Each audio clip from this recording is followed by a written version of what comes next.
Сәлем достар, бүгін сіздермен таңғы асқа бананды панкейк жасайтын боламыз. Менімен бірге болыңыздар.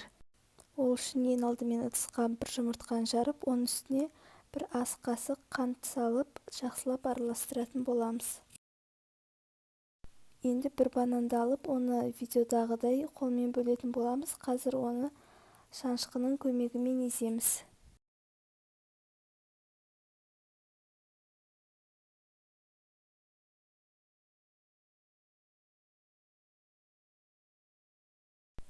Осылай жақсылап езіп алған соң үстіне бағанағы жұмыртқалы массамызды қосамыз.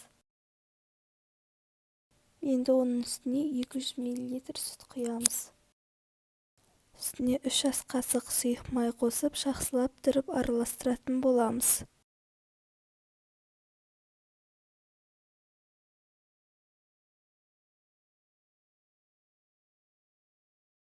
«170 грамм ұнға 1,5 шай қасық қопсытқыш қосамыз.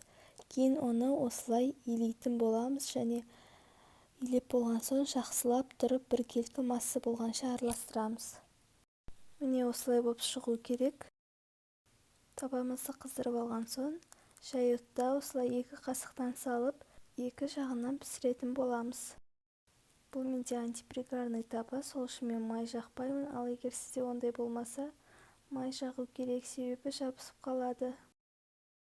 Бетіне осылай көпіршіктер шыққанда екінші жағына ауыстырамыз.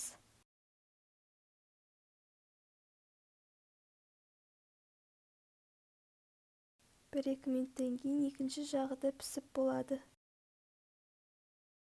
Осылай барлық қамырымыз біткенше қайталай береміз.